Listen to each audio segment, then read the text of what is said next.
लोगों की अशिक्षा का, गरीबी का, अज्ञानता का लाभ लेकर उनको लोभ प्रलोभ देकर उनका धर्मांतरण करते थे, उस पर रोक लगेगी।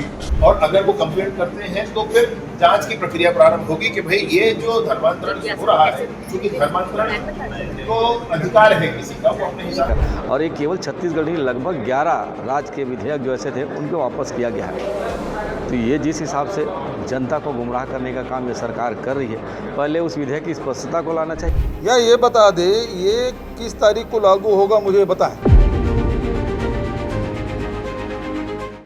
में हमेशा विवादों में रहने वाले धर्मांतरण के मुद्दे पर प्रदेश सरकार ने एक बड़ा फैसला लेते हुए कल धर्म स्वातंत्र्य विधेयक को विधानसभा सत्र के दौरान पेश किया है। इस विधेयक के बारे में हम आपको बता दें कि अब किसी भी व्यक्ति को या फिर व्यक्तियों के समूह को अगर अपना धर्म परिवर्तन करना हो तो जिले के कलेक्टर को कम से कम 60 दिन पहले जाकर उन्हें सूचना देनी पड़ेगी। और वहीं जो धर्म परिवर्तन करवाएगा, जो भी धर्म गुरु होगा, चाहे किसी भी धर्म से हो, उसे 30 दिन पहले जिला प्रशासन को इसकी सूचना यहाँ पर देनी होगी। अभी ज़रूरत ये इसलिए आई कि छत्तीसगढ़ में लगातार धर्मांतरण के मामले आते रहे, लव जिहाद जैसे मामले भी सामने आते रहे, जिसमें हमेशा एक वैमनस्य की स्थिति देखी जाती रही। तो इन चीज़ों से बचने को लेकर सरकार ने एक विधेयक को पेश किया है। वहीं विधानसभा में बिल पेश किया जा चुका है, लेकिन विपक्ष ने इसका कड़ा विरोध जताया है। विपक्ष के जो नेता प्रतिपक्ष है डॉक्टर चरणदास महंत, उन्होंने साफ तौर पर कहा है कि ये विधेयक छत्तीसगढ़ के लिए नहीं है। उन्होंने ये भी कहा कि देश भर में ऐसे करीब 11 मामले हैं जिनके जो कि सुप्रीम कोर्ट में अभी भी लंबित है, जिस पर फैसला नहीं किया गया है। तो छत्तीसगढ़ में अभी इसकी क्या ही ज़रूरत थी। तो फिलहाल ये विधेयक पेश हो चुका है। अब आगे की से संवैधानिक प्रक्रिया इसकी होने बाकी, जिसके बाद ये पूरी तरह से कानून में तब्दील हो जाएगा।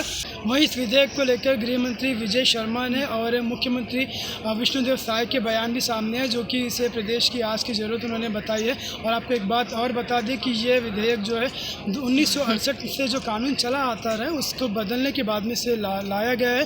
तो अब देखते हैं कि मुख्यमंत्री और गृह मंत्री इसके बारे में क्या कहना है उनका। और आप भी हमें बताइएगा कमेंट्स में कि इस विधेयक के आने के बाद, इस कानून के आने के बाद में कितना कुछ प्रदेश में परिवर्तन देखने को मिल सकता है। और अन्य खबरों के लिए बने रहे सीजी भास्कर के साथ। छत्तीसगढ़ विधानसभा में धर्म स्वातंत्र्य विधेयक 2026 पास हुआ है और इस बिल के पास होने से जो लोगों की अशिक्षा का, गरीबी का, अज्ञानता का लाभ लेकर उनको लोभ प्रलोभ देकर उनका धर्मांतरण करते थे, उस पर रोक लगेगी। अब इस विधेयक के माध्यम से जो धर्मांतरण करने वाले भी हैं और धर्मांतरण होने वाले हैं, उनको प्राधिकृत अधिकारी के पास जाकर जानकारी देनी पड़ेगी और एक सप्ताह के अंदर नोटिस वगैरह जारी होगा। जिला के कोई वेबसाइट में इश्तेहार भी जारी होगा और प्राधिकृत अधिकारी 1 महीने के अंदर सारे आवेदन की परीक्षण करके इसमें किसी तरह का लोभ प्रलोभ, भय आदि का समावेश तो नहीं है और वो अनुमति 1 महीने के अंदर में प्राधिकृत अधिकारी देगा, तभी धर्मांतरण हो पाएगा। अन्यथा लोभ प्रलोभ या शिक्षा ज्ञानता को लेकर अब धर्मांतरण करने वाले धर्मांतरण नहीं कर पाएंगे। आज प्राधिकृत अधिकारी पूर्णता कर सकते हैं। जैसे ही कोई आवेदन उनके पास आता है और पूरे दस्तावेजों के साथ आ जाता है तो 7 दिनों के अंदर वो अपने जो व्यक्ति जिस गांव में रहता है या जिस नगर पंचायत में रहता है वहाँ उस थाने में उसका प्रकाशन होगा। उसका प्रकाशन यहाँ पर भी होगा, जिला वो कार्य जहाँ पर उन्होंने आवेदन किया हुआ है, प्राधिकृत अधिकारी का जो स्थान है वहाँ पर भी होगा और जिले के वेबसाइट पर भी होगा। और जिले के वेबसाइट पर होगा, उसको दुनिया देख पाएगी। और अगर ऐसा है तो 7 दिनों के अंदर ये प्रकाशन होना है, पूरे दस्तावेज जमा होने के 7 दिनों के बाद के अंदर। और उसके बाद 7 दिनों के बाद 30 दिनों का समय होगा। अगर 30 दिनों में आकर के कोई आपत्ति दर्ज करता है, कोई व्यक्ति मैंने बताया तो कोई संस्था भी हो सकती है, कोई व्यक्ति भी इंडिविजुअल भी हो सकता है, कोई समूह भी हो सकता है, जो जाकर के अपना कंप्लेंट कर सकती है। और अगर वो कंप्लेंट करते हैं तो फिर जांच की प्रक्रिया प्रारंभ होगी कि भाई ये जो धर्मांतरण हो रहा है, क्योंकि धर्मांतरण तो अधिकार है किसी का, वो अपने हिसाब से अपने धर्म का चयन कर सकते हैं। हम भी कोई अनुमति नहीं कर रहे हैं, हम यही कह रहे हैं कि ये धर्मांतरण की प्रक्रिया हो नहीं हो जाए, लेकिन स्पष्टता हो जाए कि इस पर क्या किया जा रहा है, कैसे किया जा रहा है। कोई अलर्टमेंट तो नहीं है, कोई थ्रेट तो नहीं है, स्पष्टता हो जाए।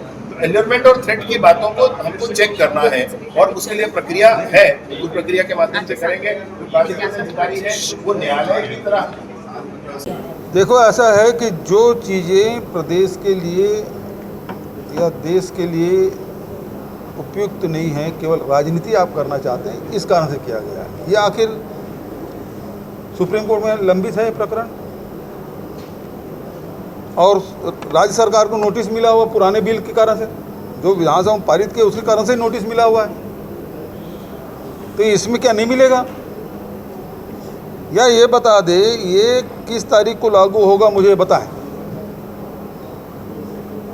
ये राज्यपाल के पास भेजेंगे, आज सत्र समाप्त, अब भेजेंगे चीफ सेक्रेटरी, कितने दिन में लागू हो रहा है? सबसे बड़ी बात तो ये है। कर दिया गया है, क्या छत्तीसगढ़ में इसकी आवश्यकता है? 2006 में यही विधेयक एक बार फिर सदन में आया था, उस समय भाजपा की सरकार थी। इनके माध्यम से, राज्यपाल के माध्यम से, उसके बाद केंद्र को भेजा गया। 20 साल बाद वही विधेयक को राष्ट्रपति वापस करती है। अब किस आधार पर वापस करती है, कैसे वापस करती है, क्यों कारण है, उसे पहले इनको बताना चाहिए कि किस आधार पर इस विधेयक को वापस किया गया। और ये केवल छत्तीसगढ़ नहीं, लगभग 11 राज्य के विधेयक जो ऐसे थे उनको वापस किया गया है। तो ये जिस हिसाब से जनता को गुमराह करने का काम ये सरकार कर रही है, पहले उस विधेयक की स्पष्टता को लाना चाहिए, चर्चा होनी चाहिए। अब हमारे नेताजी ने क्या कहा कि भाई पहले उसका परीक्षण करा लें, रिटायर्ड जज से करा लें या विधानसभा की प्रवर समिति में बात रख लें, उसके बाद ये विधेयक लाएं। इतनी जल्दबाजी विधेयक लाने का क्या मतलब? तो ये केवल धर्म के नाम पर राजनीति करने वाले लोग हैं, इनको कुछ दिखता नहीं है। सत्ता के आड़ में केवल राजनीति करते मजहबी लोग हैं। मैं तो इनके लिए यही शब्द कहना चाहूँगा, बार बार कहूँगा ये शब्द, कि सत्ता की खातिर मजहब को ढाल बनाने वालों, सत्ता की खातिर मजहब को ढाल बनाने वालों, भूखी बेबस जनता को टेढ़ी चाल चलाने वालों, अरे एक हाथ में खंजर लेकर एक हाथ में गीता, बोलो कितने राम बनाए और कितनी बन पाई सीता। तो केवल धर्म की राजनीति करने से देश नहीं चलता, प्रदेश नहीं चलता। लोगों की व्यवस्थाएं कैसी होनी चाहिए, लोगों के लिए हम संसाधन कैसे उपलब्ध कराएं, इस पर बात होनी चाहिए। और हम का खुला विरोध करते हैं। अगर जो कोई धर्मांतरण की बात करता है हम भी उसके विरोध करते हैं, उसके पक्षधर नहीं है। लेकिन यदि आप अगर कोई विधेयक, कोई बिल लाए हैं तो उसमें पहले एक चर्चा होनी चाहिए, उसकी स्पष्टता होनी चाहिए, उसके बाद सदन में बिल लानी चाहिए।